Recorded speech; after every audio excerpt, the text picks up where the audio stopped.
Hello, old chum. If you stick around, you'll hear about the Batman. He's kind of a big deal. The Fantasmagorium is pleased to welcome you to Capes, Cowls, and Crusaders, a show about the Batman.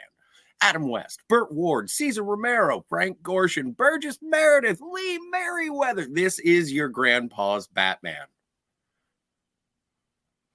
Hey, Kat. Welcome to the show. I'm so pleased to be talking to you about this wonderful cinematic masterpiece and time capsule of the 1960s, a triumph in pop culture in introducing the greater world to the tale of Batman.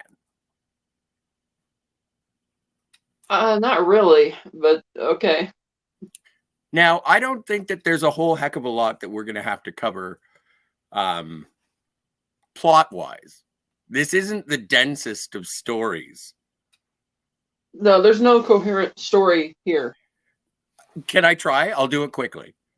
All right. Okay.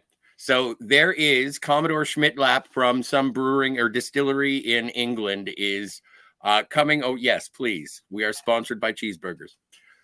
Is coming over the ocean, and Batman and Robin are called to board the ship. The ship disappears. So Commodore Schmidlap and his incredible adventure have been taken by the four supervillains that are on the loose, which are the Joker, the Penguin, Catwoman, and the Riddler. They go to find the Commodore, and they are thwarted at every turn. Batman and Robin are searching for the Commodore. Then they are lured. Bruce Wayne is lured by Catwoman to be bait, so Batman and Robin will come so the rest of the villains can kill him. That never happens because, of course, Bruce Wayne is Batman. And then they find, then the Penguin decides to turn himself in somewhat. He steals the Batmobile through a turn of events. The Batman and Robin find the ocean lair, which is the Penguin submarine, where the criminals are hiding, and they have a dehydrator, and they're planning to kidnap the World Safety Council or Security Council. They do, but then Batman and Robin find or go back to the submarine, defeat the villains, get the dehydrated World Security Council, rehydrate them. Some hilarities ensue. That's the movie. And we have covered it before the 5-minute mark, Kat. I don't think we've ever done a recap of a movie before in under 5. You forgot the part where Bruce has an affair with Catwoman. Well, yeah, but that was the kidnapping of Bruce Wayne. Well, that started before then, but yeah. Well, okay. So there's no real story here. It's kind of just like plot, and the four villains don't seem to get along very well. They get on each other's nerves a lot. You have really unbelievably dumb levels of silliness here, like when Batman calls the Navy admiral, and he asks him if they've actually sold any atomic submarines and everything. That's so stupid. He's not going to say that he's done. But then it is that stupid where he's like, oh yeah, we just sold one to some guy named P. Angwin. And like, you just sell atomic submarines like they're candy? It's like, okay. And the fact that when the commissioner is trying to ask, oh my God, Batman, what are they up to? And he's like, well, if it was 2 of them, I'd say maybe they wanted to take over the state. 3 of them, the country, but 4, the entire world. And then you have that bit where Catwoman undercover as the Russian reporter Kitka asks him, can you take off your mask so I could take a picture? And the commissioner of the police kind of scoff at it. The Batman says, oh, she's not used to our customs. I can explain. We would be arrested and blah, blah, blah. She's like, well, doesn't that make you kind of like a vigilante, like all the Western cowboys? And the commissioner seems to take that as an offense, even though she's right. That's basically what he is. He's like a Lone Ranger type. But he also mentions that Batman and Robin are deputized, like officially deputized by the Gotham City Police. And she's like, well, what's your message? And Robin says, to support your police. That's our message. And he's getting all defensive about it, which is kind of funny and dated. And for a movie, it's just that type of silliness throughout. Like like the buoy that just randomly becomes magnetic when they switch it on, and how a whale sacrifices itself to save Batman and Robin from a Oh yeah, torpedo, and you that's all, great. or the like people have joked about how you have the parallels with the Batman Begins with the dehydrator, sort of like the microwave emitter weapon which vaporizes water, and then Dark Knight Rises with Batman having to find a place to dispose of the bomb and ultimately going out to sea, almost out to sea with it. Yes, And I thought I'm I like, saw I like wouldn't a maybe trailer you know mashup of like the end of Dark Knight Rises with the Batman 66, and it's all the dramatic yeah. music, but it's Batman running with the bomb. It's awesome. And then you have that unbelievably idiotic what was it, the captain of the yacht or whatever his name was, who Commodore Schmidlap. yeah, Commodore Slipshot, and the Joker comes in to serve him his tea, and he's not remotely suspicious as to why, this guy with green hair and clearly clown face with red lip with a red smile and the clown outfit and everything. And he's like, "Sir, your face is such a ghostly pout." And I'm like, "Really?" I mean, it just, it's a different type of thing. And how Riddler can't resist giving riddles, which give away the fact that all four of them are teaming up for the operation. The really cheesy, like the bit where Robin doesn't feel good about spying on Bruce Wayne's date with Miss Kitka, and in the end when he finds out that Kitka is Catwoman because he couldn't tell from under her cowl, and you have that emotional music playing, like he can't really understand it, and it's like it was, it's funny. And I really like Adam West as an ambassador for Batman, but much like the TV show, the TV show seems to in a sense have more along the lines of plots. Like here, like usually it would pick one villain. He's done something. There's a plan to try and stop them, and it ends on a cliffhanger. Like, are Batman and Robin going to make it? And then the second you come back next week for the second episode where they cheaply and easily escape whatever death-defying situation they found themselves in, and they stop the villain, save the day. But the villains don't usually team up, but they do in this movie. Burgess Meredith, I think, is great as the Penguin, and that's really great. Frank Gorshin's Riddler, I mean, I'm just never really crazy about it. I mean, you're wearing the green leotard and the simple riddles to solve, and there's not much, no depth there at all. And the Joker I always found odd in this iteration because he never really seems crazy. Like, he could be on a cackling rampage, and the Penguin could say something, and the Joker will immediately conform himself and sit down and talk rationally, and like they're discussing things rationally. Like, that's not really who the Joker is. I mean, yes, the Joker's intelligent and crazy, and still crazy and unhinged. He's not a guy you just sit down and have a cup of tea on a whim with. But that's kind of the way Cesar Romero plays him. He's like a regular guy who just every once in a while feels the need to tell a joke or something like that. So I mean, it works for toddlers. I'm surprised at the level, thinking back on it in the 60s series, the level of actors they had in here, like Burgess Meredith. He was already a big movie star before this, and Frank Gorshin was already a veteran of TV for a really long time. Lee Merriweather, of course, was a substitute because Julie Newmar had a scheduling conflict. And Cesar Romero was already a big star before then. So it was kind of neat that they would do, the Batman TV series and movie.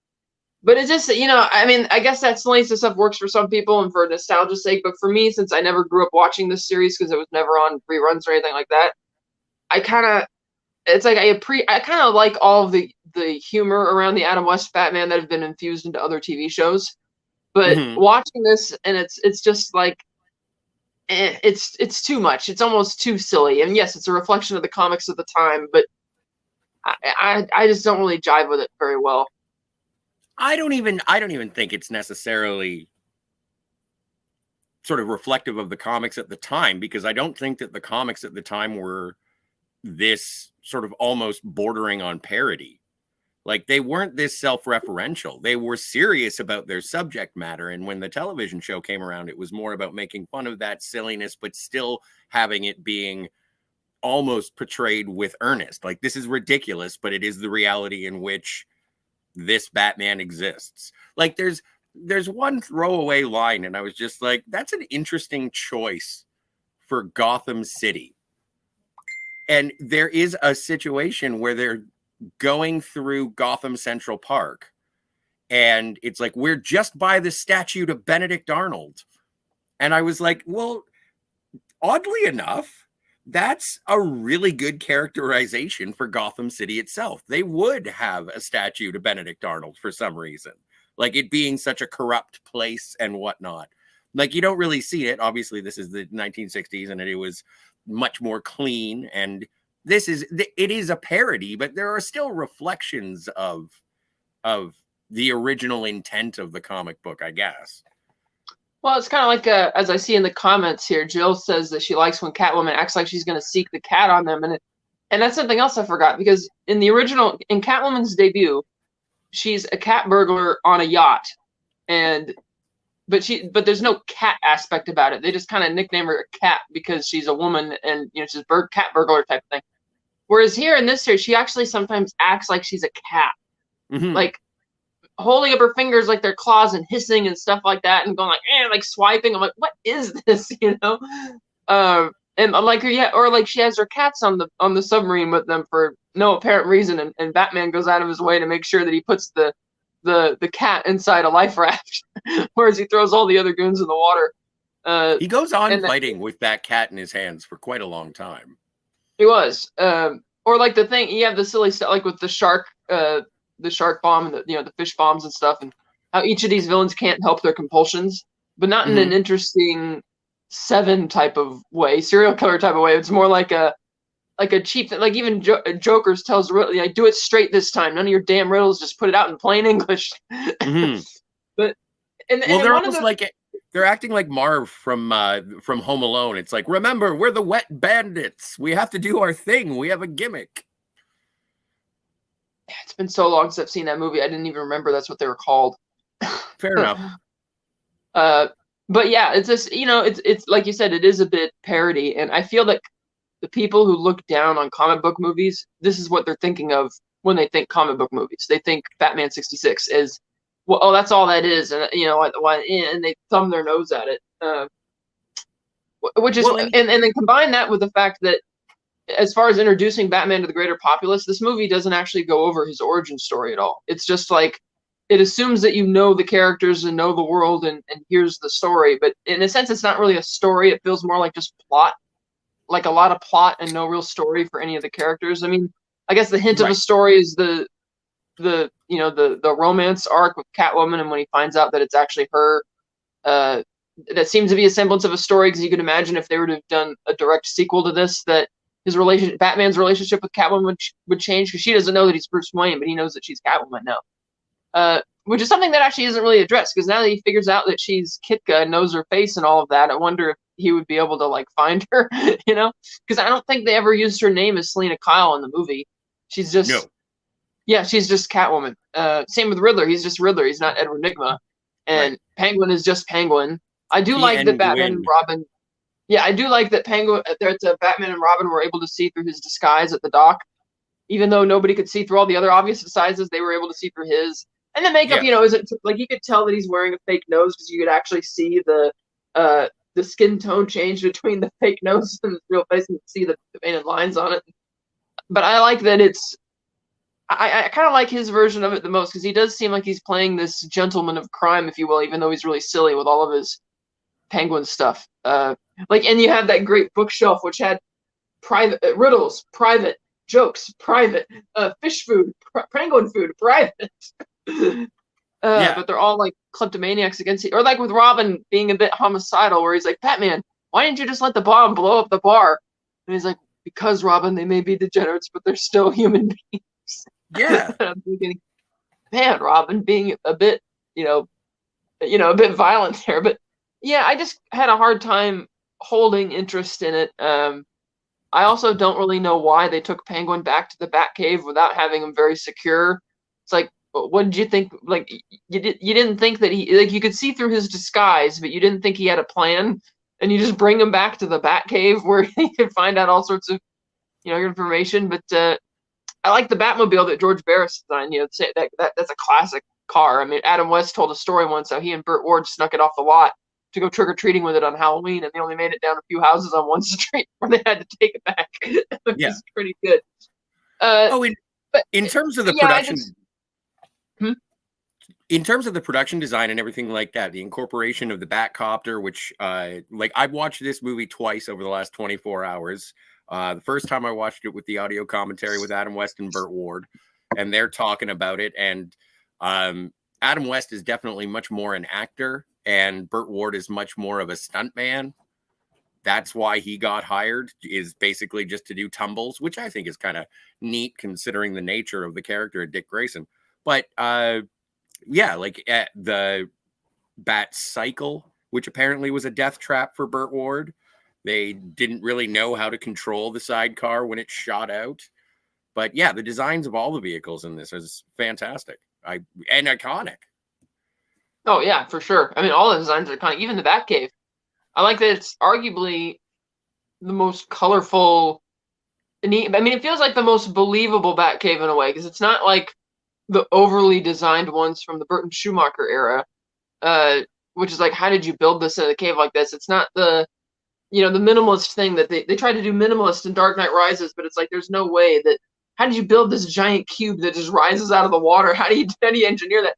Whereas here, it's like, it's an actual cave, and it's just a simple concrete pad with a few main frames and a computer screen and a place to park the car. It feels very grounded in a way, which is kind of funny to say in a movie which is so silly and stuff. But Yes. I do like it. I think this design of the Batcave is rather iconic, and I do like it.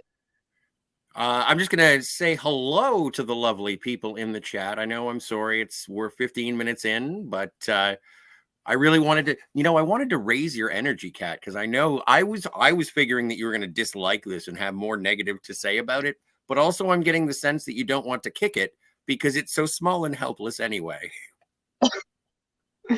Well, you're right. I don't really like this. Is only the second time I've seen this movie. I think the first time I saw it was probably around, I don't want to say maybe 2008, 2009, when I started really getting into Batman, and I can't remember where I saw it. And it was back then, I think I enjoyed it more because it was genuinely the first time I had seen the iteration of those characters. I had never seen the TV show.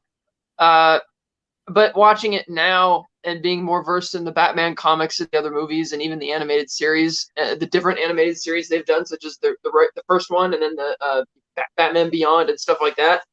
This was just, I mean, I get it. You had to grow up with it. And like, even today while I was watching it, my mom's like, oh man, it's all silly. And she's laughing at it. She's like, oh, but we loved it when we were kids. Mm-hmm. But so I guess it's a generational thing, maybe, like, or not necessarily, like little kids will probably still love it, but I didn't grow up with it, so it's like it's there. All right. Well, I am going to say hello to the chat, and I'm going to address what you just said after we get back from saying hello to, hey, Lemon Pie. Good to see you. Thanks for being here, man.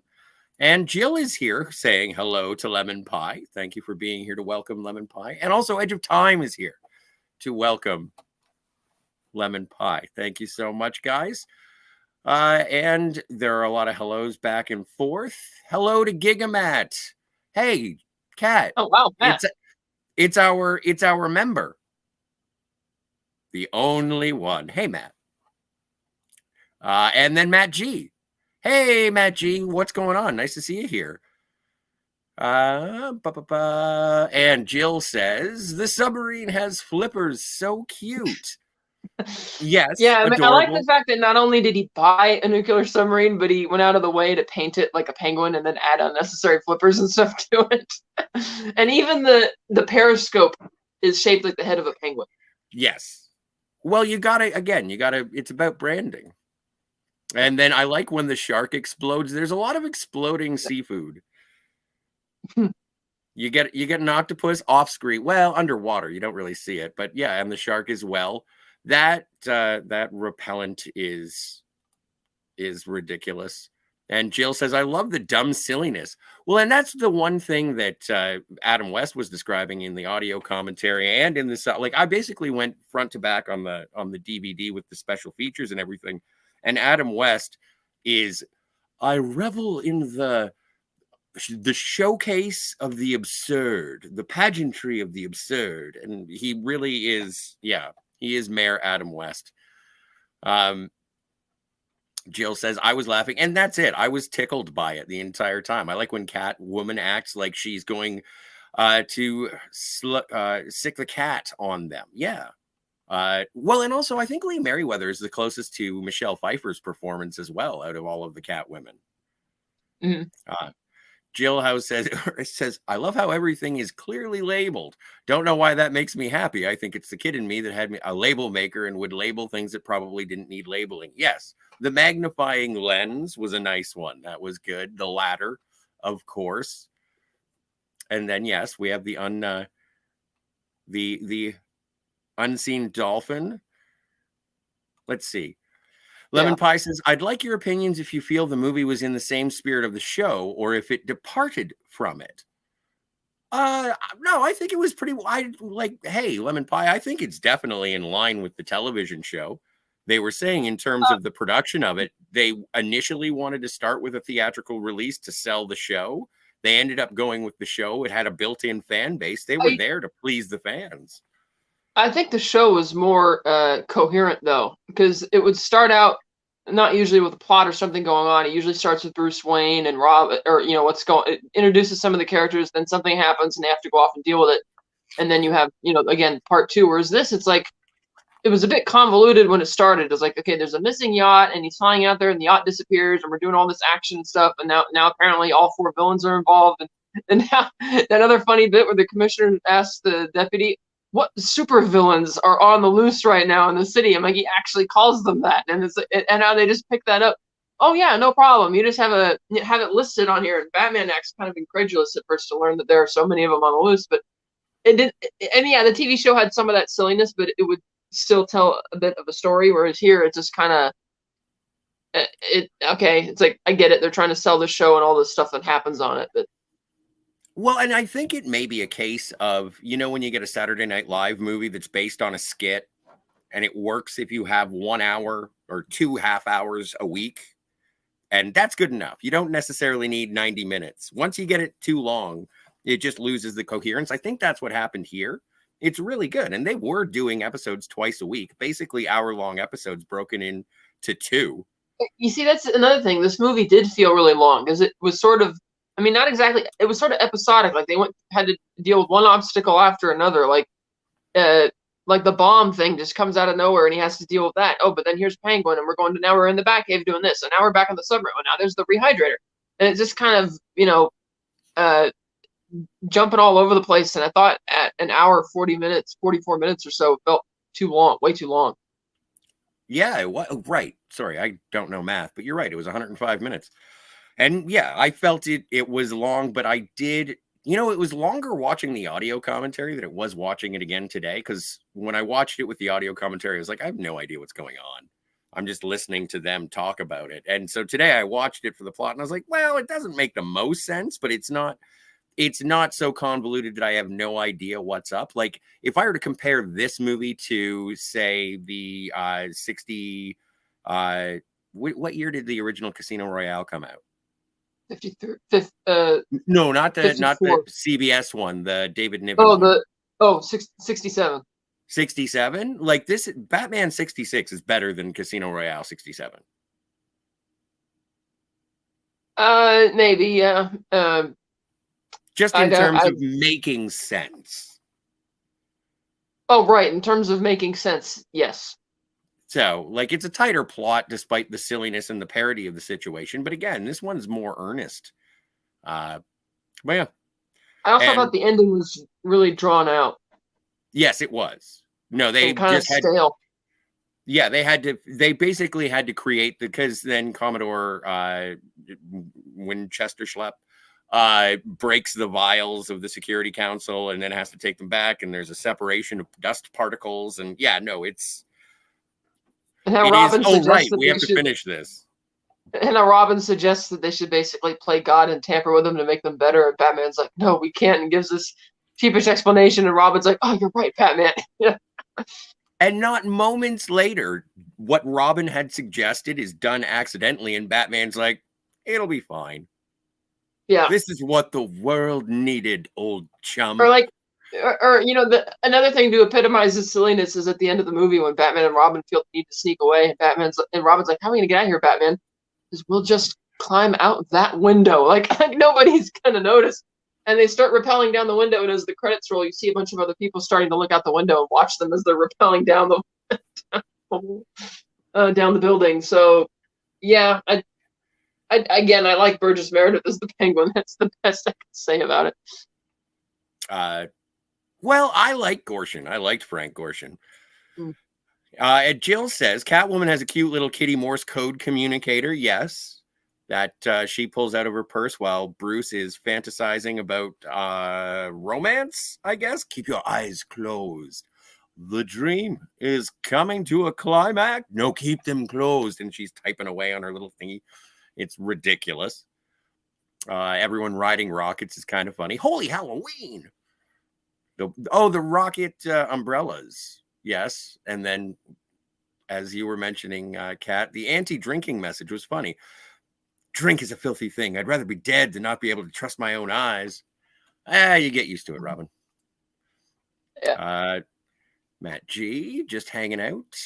You see, that's the thing. The characters are sort of like, at the back of the original Batman comics in the 40s, they would have, it was called Robin's, I can't remember. It was some type of pun, but it was him basically giving those types of advice to kids. Like, support your police, don't drink, it's bad, and, stuff like that. And that's kind of the whole vibe of this movie in a way.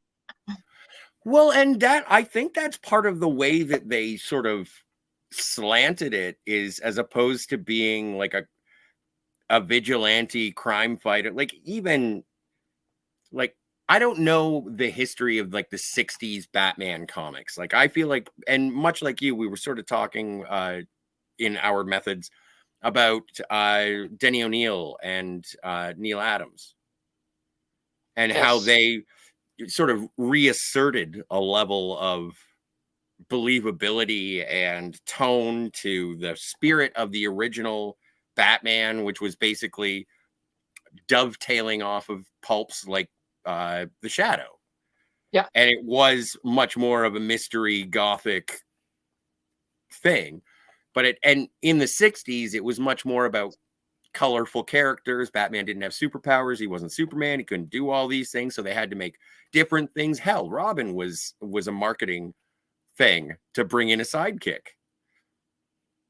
So I do, like, I don't know what the tone of the comics were in the 60s, but the television show definitely took whatever was going on in the comics, and to make it so that there could be fist fights, they made it into a morality play, I guess. Yeah. Jill says, I love when... Sure. No, go.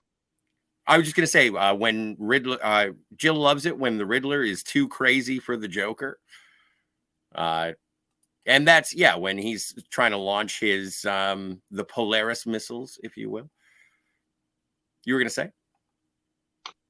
I think the best way to sum it up is that when Adam West died, Burt Ward wrote a tribute, and he's like, "Well, there are many fantastic actors who've played Batman over the years. To me, there was only one real Batman, Adam West, the Bright Knight is what he called him instead of the Dark Knight." And like, that's the problem. He's not supposed to be the Bright Knight. He's the Dark Knight for a reason, But yeah, and I get that, but also there is an audience of having Batman directed towards kids.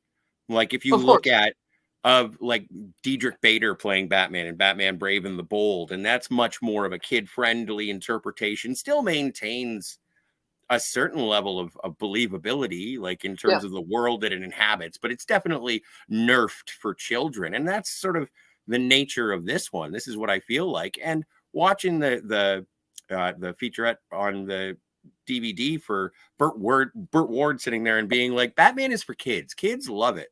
Like, and I was walking the dog and I'm thinking, you know what? The 1966 Batman is kind of the Jar Jar Binks of Batman for some people. It's the goofy one that doesn't fit. And why is it tonally here? And it's like, sometimes I like just seeing the bow, piff, zowie, youch. Yeah, that was funny when they started actually putting the words on the screen. Yeah. And like, for me, I think I saw reruns of Batman growing up, like in the 80s, it would play. I remember seeing a lot of them when in 1989, because the local television station played from like midnight until 6 8:30 in the morning, they played nothing but Batman episodes, and I stayed over to a friend's house, and we stayed up all night watching old Batman and being like, I hope the movie is better than this. And so, but yeah, like I remember all this stuff, and it does. There was a time when I would just be like, oh, the Adam West one. But now going back and watching it, and I have young nieces, I want to go and show them this because it's flashy and colory, and the music is amazing. I'm a jazz head from the 60s. It's so good. Written by Nelson Riddle, at least for the film. And I just, there's something fun and warm about it, although it is a little weird, very weird at moments and gets a little 60s on you. Like, I kind of want to watch the show now, but then I know I'm going to crash into an episode where Batman and the Joker go surfing. Well, it's kind of like that segment when he's trying to get rid of the bomb and he keeps running into the same people on the pier, and he keeps going just basically back and forth in three different spots, and he keeps meeting the nuns and the woman pushing the baby carriage and the trumpet players who are walking off a boat playing trumpets for some reason. And, yes. And he's like, some days you just can't get rid of a bomb. That, and then when the bomb actually does blow up, he doesn't actually get rid of it, and there doesn't seem to be any damage from it, even though it's this huge bomb. And Robin thought Batman died, and he just pushes the pipes aside, and they're all fine, that kind of stuff. Yeah, there's an audience for it for sure, but I kind of liked listening to interviews over the years of Adam West talking about Batman as opposed to watching, the movie. Even though some of the episodes were good gems, like when you saw people like Eartha Kitt as Catwoman, and then you had some casting changes along the way, like John Astin played the Riddler for a couple times, and you had, it was a bit of the same type of formula. I kind of wish that they would have mixed it up a bit more. Like, this is the only time where you had all the villains coming together, but it was a very rinse, dry, repeat type of formula, kind of like Scooby-Doo. But with here, I feel that the Schumacher films are much more coherent in terms of story and plot, compared to this. But and this actually feels like it does take place in the real world, whereas the Schumacher films don't. And I only bring that up because we're going to be referencing tonally similarities there. Absolutely. So yeah, what else we got in the comments? Jill says, haven't you ever been saved by a devastating helicopter crash thanks to a pile of rubber foam? Oh my. And Matt G says, cool, I'm watching a Billy Joel Blu-ray. You heard of him? I don't know if Jill has. Oh, Jill has not heard of Billy Joel. No, I don't think so. I have to check out the discography to be sure at Matt G. We should talk about it all next week on our new podcast, jamming about Billy Joel. Are you in, Kat? No. Okay. I did see him in concert once, though. Oh, you lucky devil. I've never with seen Elton John. That. And see, yeah, that was it at one of the retirement tours or just the Piano Men? It was when they were doing their face-to-face tours back in 2009 through 2010. Nice. I wish I had been to one. Jill says, yeah, the logic of the riddles coming together to mean what they end up meaning definitely makes no sense. Eggs and applesauce equals the United World Organization. Well, don't forget about the ballpoint banana. The one where I burst out laughing was, the first one was, what does a turkey do when he flies upside down? Well, he gobbles up. Okay, clever. But the second one was, what weighs 6 ounces and is in a tree and is dangerous? And Robin says a sparrow with a machine gun. I'm like, what? Am I going? Well, but the beautiful part is when Commissioner Gordon is like, of course. And it's just like, what does that even mean? And then Batman gives a completely different answer to the riddle after that. He's like, of course, when you put the two together, it'll mean, whatever it means. Because I can't remember, but I'm like, what the heck? Jill says, yes, so the riddle, admittedly, the riddles in the new Batman movie are easy to solve, but at least they kind of make sense. Whereas here, it's like, wait, what? But okay. Yeah. But that was, again, it was the theater of the absurd, I think is how he put it. And it's, I don't know. Jill says, I love how no one panics, even as everyone is vaporized into dust. Yep. And thanks, Matt. Someone had to be a member. Yes. And yeah. Thank you. Jill says, you're the only one with the special emojis, Gigamat. Yeah, please. Yes, use thank you, the Matt. Emojis. Lemon Pie says, I'm drinking now and I can still see. Oh, well, that's good news. I am also in the same boat. And Lemon Pie says, but I shouldn't be flying a bat copter. When I was a kid, the show played in the weekday afternoons after school, so it worked. Oh, for sure. Oh, my God.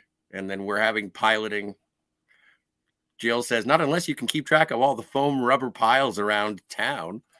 And Lemon Pie says, I can't drink and keep track of foam piles. Let Robin fly then, of course. No, and I liked, there is a certain level of condescending nature of Batman towards Robin when he's like, well, I couldn't be sure, but I did catch the foam rubber through the corner of my eye. And it's like, yes, Batman, of course you did. But yeah, like I'm interested more to revisit it. It is a rinse and repeat. I think it only went for like what, 2 seasons, 3 seasons, the original show? Yeah, like 2 or 3 seasons from 66 to 68. Like it lost its luster quickly in the eyes of the general public because it was that rinse and repeat. Yeah, and I don't know if that's why it got canceled or not. But it was still iconic. Yes. And then Adam West and Burt Ward and even Burgess Meredith and others went on to reprise their roles in animation in the 70s in different, like Hanna-Barbera TV special type things. Mm-hmm. And then, of course, coming back into popularity in the newer, like I think Adam West liked the Schumacher stuff better than the Burton stuff because it was more in line with the tone of what he did. And I think he liked Batman Begins, but I don't think he was as crazy about The Dark Knight because he didn't like the idea of Batman being dark. Mm-hmm. Even though I don't think that movie's dark, it's just it didn't have the camp silliness of the original Batman. Because like he was talking about in the all the fan mail he would get in the documentary about the Batmobile that was included on the Dark Knight Rises Blu-ray. Yeah, and he'd say, "Oh, a lot of kids would write to me and they looked up to me and like this," or he said one of the lines he said was that they regarded him as their father because of blah, blah, blah, and that type of stuff. I'm like, that's really sweet and all of that. And therefore, it's nice that it's there as part of, the mythos and all that. And it's kind of neat to go back and check out things like Vincent Price's Egghead and stuff like that. But yeah, I guess, again, I didn't grow up with it. So not even in reruns. So I didn't really have any connection to it, even though I can instantly recognize all those characters or those iterations the minute you see them. Like, for instance, the only thing I had seen Cesar Romero in prior to this was when he played the villain in the original Ocean's 11. Oh, right. And and I first saw Burgess Meredith and I think the Grumpy Old Men movies back in the 90s, which were the last 2 things that he did. And then I'd seen him in other guest spots over the years, but I did really like his Penguin and thought that they could have done something special. It's kind of, I know we talked about a couple of weeks ago how he was going to make a cameo as Penguin's father, Tucker, and Batman Returns, but was like either too ill or scheduling conflict or whatever. But I thought, man, if only they could have made a slightly edgier type of Batman movie in the 60s, or not edgier, but like something more along the lines of Schumacher with just Burgess Meredith as Penguin as the one and only villain of the movie. I think that could have been something special. So I think he was really good in that role. But yeah, it's fun. Kids will probably love it and probably still do. I think Burt Ward and Julie Newmar are the only two main actors from that film who are still alive today. Mm-hmm. Not Julie Newmar. I'm sorry, Lee Merriweather. No. Yes. Well, Julie Newmar is actually still alive as well, but she wasn't in the movie. So they're both still around, which is cool. But yeah, you're right. It is sort of that whole tenor of that, Boy Scout type feel to Batman and Robin, especially to Robin. Mm-hmm. And that's good for that. That's like sort of like I was talking recently on a Star Wars Year in Review that, on the one hand, you have shows like Mandalorian, which are built around cameos and fan service. And then you have shows like Andor, which is built around long form dramatic storytelling with actual character arcs and not crammed with cameos and fan service. And you can have both. And this feels like that for Batman. It's like this is the fun, kid-friendly version of Batman, like you said, with Brave and the Bold as well.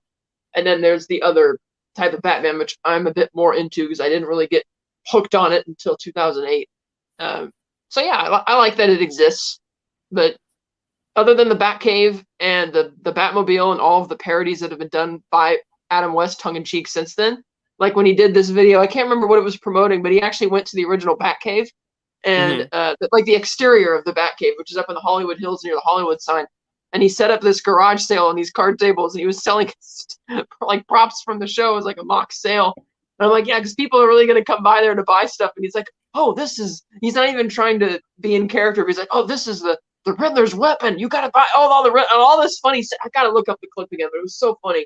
And I love that he did stuff like that over the years.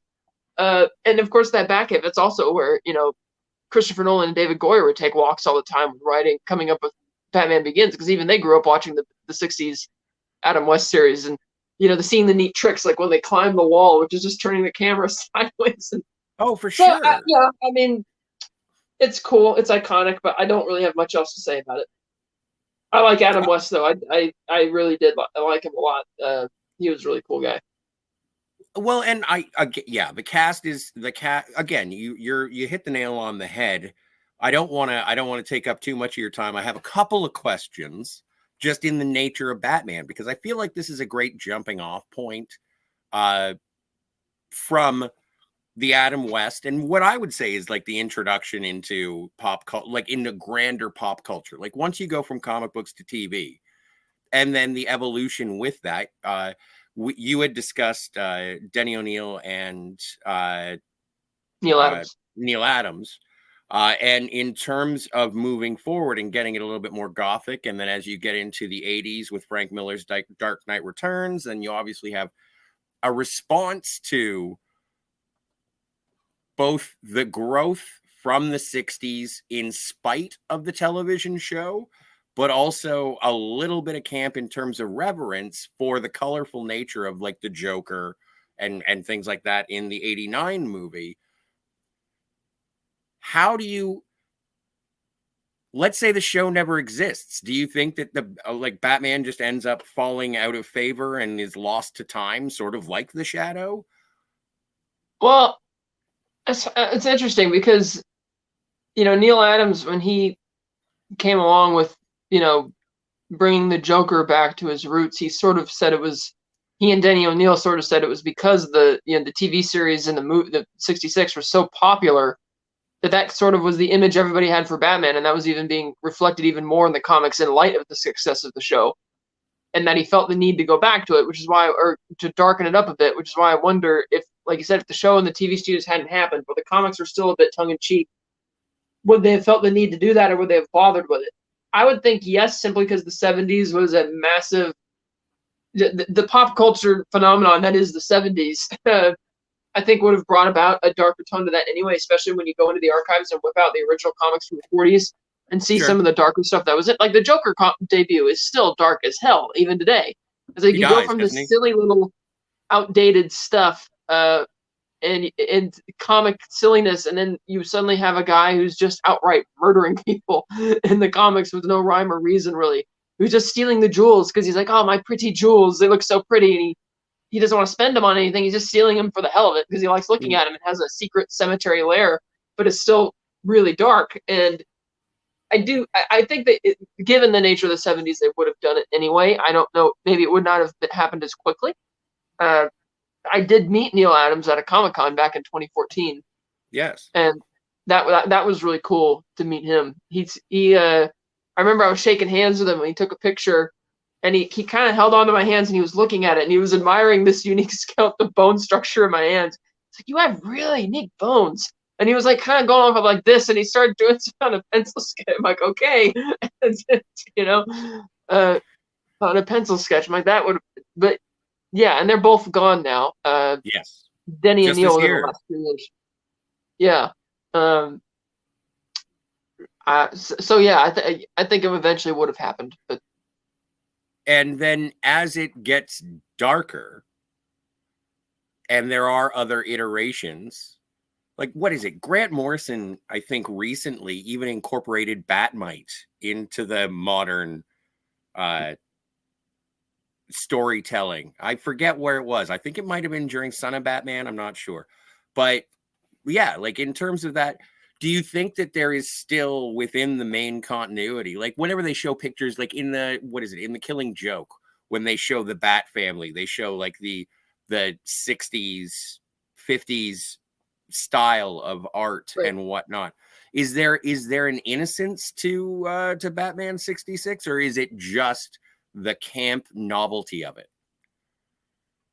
Well, I Like, mean, and I mean innocence that in in terms terms of of it, yeah, like innocence in terms of no, no, good no, guys I'm versus saying no, bad no, guys. I'm Sorry. finishing it. No, no, I mean, it's innocence in terms of that whole Boy Scout type morality to it and being a morality play, but it's also obviously very camp in terms of turning up the parody. Like, because again, I remember the plot. There was a while I can't remember what TV station was airing it, but they aired some reruns like 5 years ago or something of the show, and it was more coherent.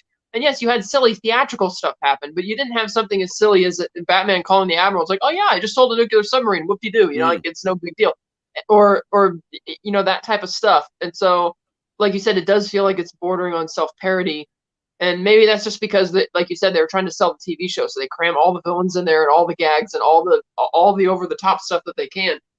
Uh, but yeah, there was an innocence to it, and again, I think that's what Burt Ward and Adam West both liked about it. Because again, Adam wasn't a fan of the Dark Knight, the darker tones of it, and mm, with Burt Ward referring to Adam as the Bright Knight and his real Batman, like he's Batman. And again, and not to mention we haven't covered it yet, but the 1940s serials, one of which is just a propaganda piece, which we're mm-hmm. not going to cover.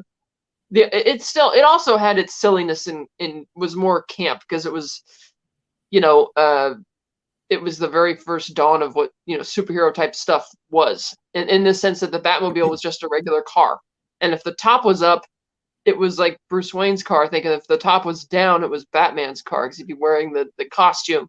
That Uh, makes sense. That makes I, sense. but yeah, and that was innocent too. But it just kind of it captures something. You can't really put your friend, and then things change. Like the Joker, for instance, he was supposed to die in the first comic, and he does. And the editor is the one who interjected, says, "No, you should add an extra panel saying he's still alive because I think this guy might have some legs on him." And they Mm-hmm. did, even though he was mostly all but gone by the time the '60s rolled around because of the like a uh, another one of our fans, Bunny and Sight, mentioned the character in the comics had sort of been waning by then, and the TV series sort of injected a bit of life into it, even though it wasn't going in the direction that the comic book writers would have preferred. Hence why they brought it back to its darker roots. And not only did they do that, but they also, to help it out, invented the new villain Ra's al Ghul around the same time. And and that's when you had comics like The Man Who Falls and stuff like that coming out, doing other spins on the origin story to really hammer hard into taking back, not so much because they were disowning what came before or hating what Adam West and Burt Ward were a part of, but they could tell that era and that, like, you had that whole '60s-ness of it, if you will, was fading away. Kind of like George Lazenby's agent who told him that Bond's not going to be popular after the '60s because everything, times are a changing. And Mm-hmm. I think the powers that be, Julie Swartz, Denny O'Neil, and Neil Adams saw that, and that's what led them to change it. But I think but they've always been very proud of that era as well, with the '60s stuff and the Adam West and Burt Ward. They're always fondly looked upon by everybody. Grant Morrison, Jim Lee, all those guys. They all like it. So Well, and obviously, I'm a Kevin Smith fan. Uh, Kevin Smith did Fat Man on Batman, and mhm. in the early days, it wasn't just.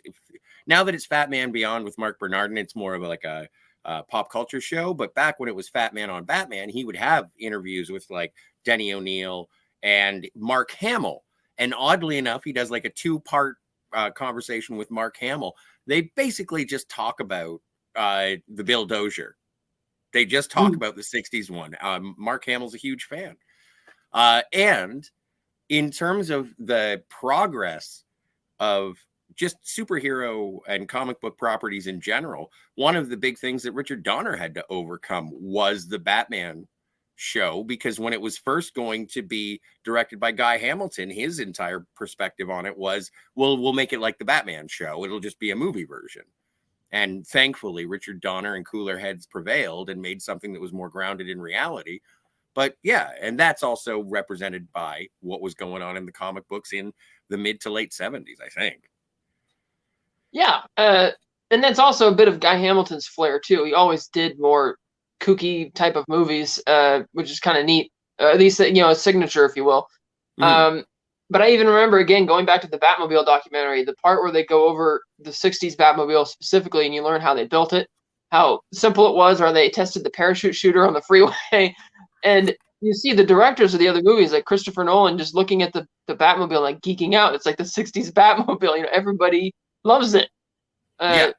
And George Barris is the card king who built it and redesigned it. They didn't have any budget for it. And they're like, this looks too normal. He's like, okay, I'll get a paint bucket on the bat and I'll paint some red stripes on it, red fins for it.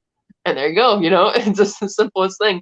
And they would, and I remember Chris Nolan asked if he could sit inside, so they let him sit inside the car and test out the little gizmos with the lights. And it's so cool. But again, iconography. Like there's that one in the Hush comic, you have one of the panels and they're showing All the Batcave with Batmobiles. all the Batmobiles, and it's like, wow. And even the T-Rex is in there, which I don't know what comic that comes from. It's why is there a T-Rex in there? Because we're homaging everything. Yeah. I forget which one. I know where the giant coin comes from. That's a Two-Face comic. Well, and also, as long as we're on 66, there were 2 animated features that were made with the voices of Burt Ward and Adam West. Batman Return of the Caped Crusader.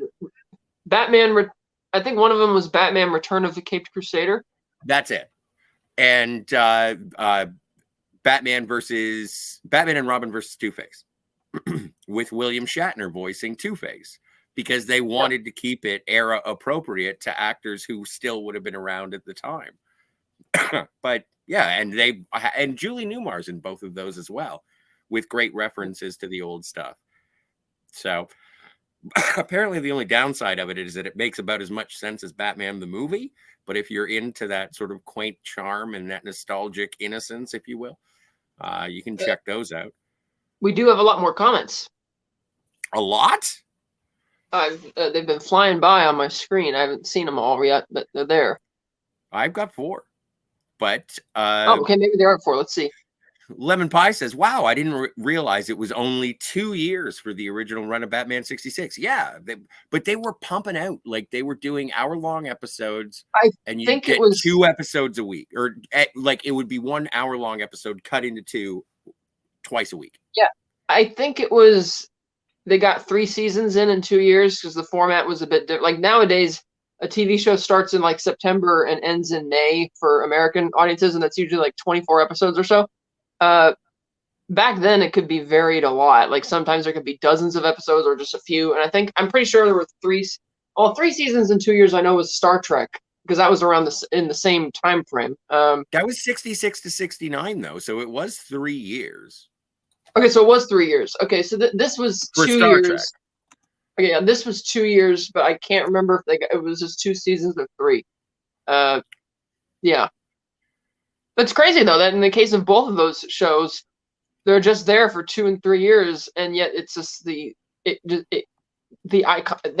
iconography of it is just idolized. It's still there today, Absolutely, yeah. Sorry, I was going to find out other stuff. Lemon Pie says, when I mention Egghead to some people, they don't believe me. I know, but yeah, I wouldn't. I'm not surprised by that. Like when you also have things like Tweedledee and Tweedledum. Right. And the Mad Hatter, and it's like, what? These are Batman characters? Yeah, Egghead. Well, Tweedledee and Tweedledum, were they on the show? Yeah, I believe so. I think they were in the Mad Hatter episode, or they might have been in there. But you also had, like there was the Pharaoh episode, like the King Tut. King Tut. That's right. You had that in there too. But then they make up things like Egghead, which I think in more recent years they put it in the comics as like a funny joke reference or whatever. Like every once in a while they make up their own characters for the show. You get 2 Mr. Freeze episodes, I think, and one of them, Mr. Freeze, is played by renowned director Otto Preminger. That's right. That's weird. I have his autograph somewhere around here, actually. You have Otto Preminger's autograph? Please tell me it's on a picture of Mr. Freeze. No, it's on a card, a tiny index card. Either way, that's cool.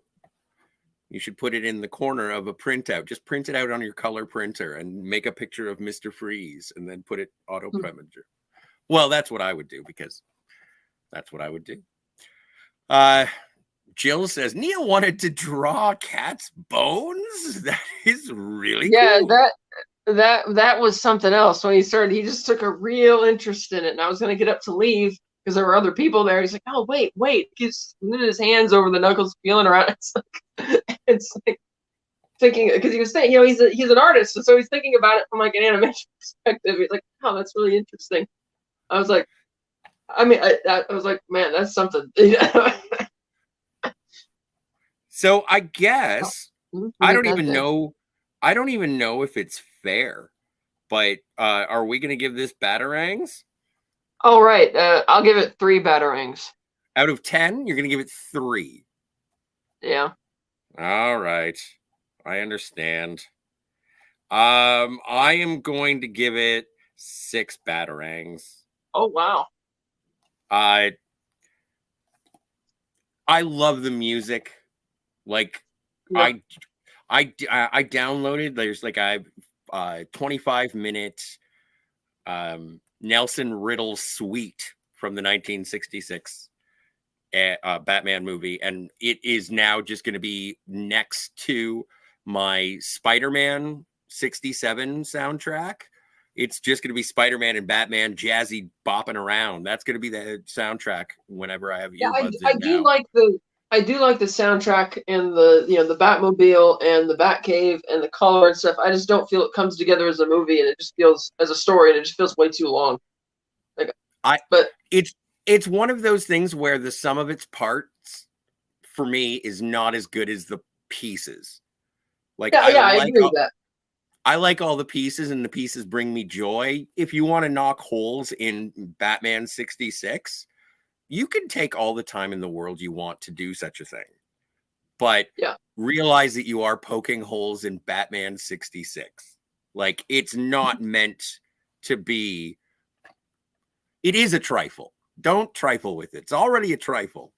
So it's just been, it starts off with a disclaimer that says, please, for all the law-abiding crime fighters in the audience and everyone who loves pure escapism and daring do, like, it says right off the hop what it is. It's self-aware without being, I don't know. Oh, what's the word I want to say? It's self-aware without being cynical. And it just wants you to enjoy the silliness that it is. And that's why I give it such a high rating, is because I enjoy it for the silliness that it is. Now, that's going to return in varying levels when we get into Schumacher and we talk about Batman Forever and Batman and Robin. Let's see how that goes.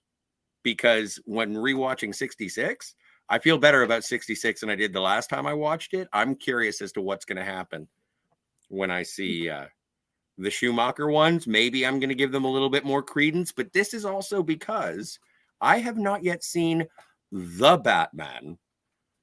And that seems to be something that may be pushing too dark for me.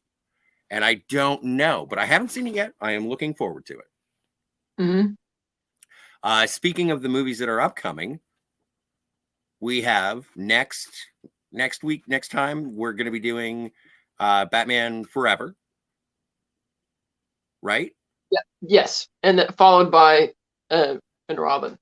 Right. Do you want to? I wanted to ask where we were going to turn after Batman and Robin. So this is like looking 3 weeks down the pipe. I thought after that we would pivot to Mask of the Phantasm. You're on the same page. This is why we're friends, Kat. And then the week after that, the Mr. Freeze movie. Okay. I have to double check which one it's called. I can't remember if it's Sub-Zero or Heart of Ice. Maybe one of them's the Sub-Zero. Yeah, I Heart think of that's Ice the movie. Is an episode. Sub-Zero is the movie. Yeah, Sub-Zero I thought was quite good. A much better Mr. Freeze movie than the actual Mr. Freeze's appearance movie with Schwarzenegger. Yeah. Do you want to do 2 animated in a row? Well, or maybe if it makes more sense after we do Batman and Robin, since that's the Mr. Freeze movie in live action, we do Sub-Zero the week after that. So it's like 1 week we talk about Mr. Freeze in live action, what works and doesn't work, and then the next week we talk about Sub-Zero with the animated. I can And do then that. so we could do that. So the 11th will be Batman Forever, the 18th will be Batman and Robin, the 25th will be Sub-Zero. February 1st could either be Mask of the Phantasm, or because I figured after that we would be. I just figured that these last four, because we're also going to cover the Ben Affleck Batman, right? Yes. Okay, so I just figured going from there, when you get into the Nolan Snyder Reeves version, just gets progressively darker. So I thought it would be better to cover Mask of the Phantasm while we're still in the, you know, in Well, more and innocent that's, era of Batman. Hmm? I kind of wanted to say, okay, so what I was gonna say is we do uh Forever, Batman and Robin, and then to pull out of the darkness, we would go to the animated series, whether it be Mask of the Phantasm or Sub-Zero. We can go with Sub-Zero, it makes sense.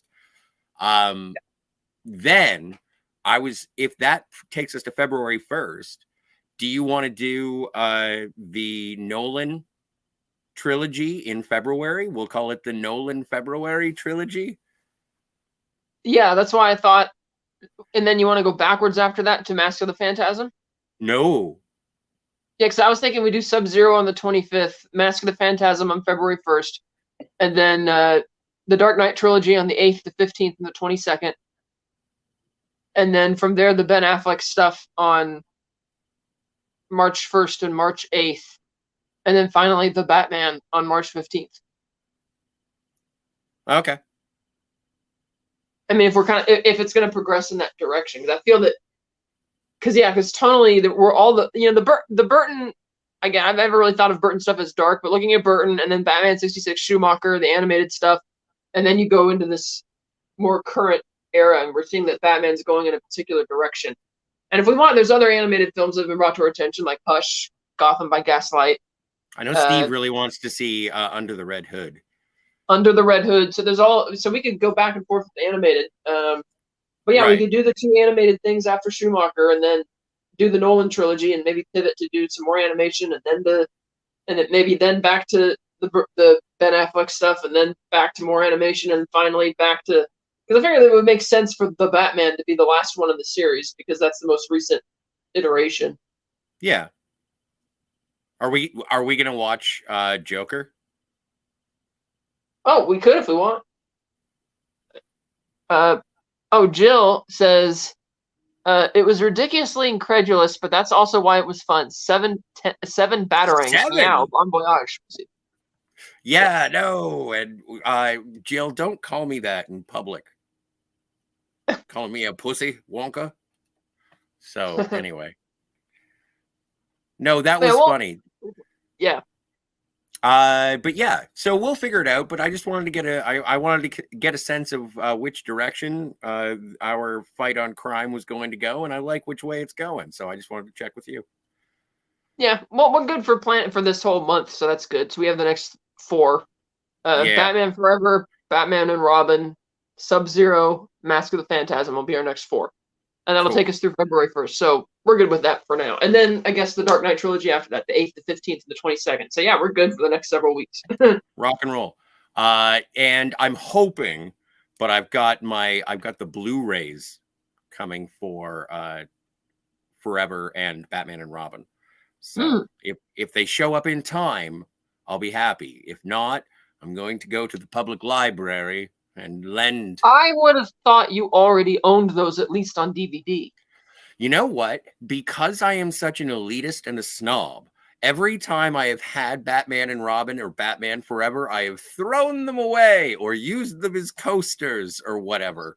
And it's only until recently that I do like going back. Although if I have a choice, and this is just this is inside baseball for everybody, I think I like Batman and Robin better than I like Batman Forever, because I can see horrible editing choices throughout Batman Forever. I think I am in agreement on that. Spoilers! I actually went straight from having them on DVD to jumping to 4K.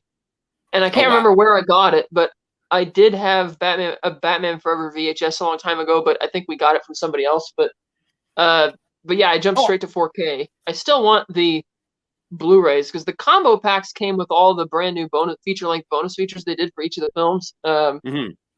The 4K steelbook set I have, which is very nice, nice looking and all that, did not come with the Blu-rays, but have all the bonus features, just the 4Ks, which was Well, disappointing. But yeah, I have those films. I'll be watching them. So well, I'm glad. I'm glad that you're still enjoying your stay in Gotham City. It's a pleasure to be able to be here with you. I enjoy talking about Batman and with you, especially. I didn't know that Neil Adams drew you like one of his French girls. Anyway, do you have anything else to say? to the Batcave, Well, no, I didn't even get to thank you. and you'll never have to.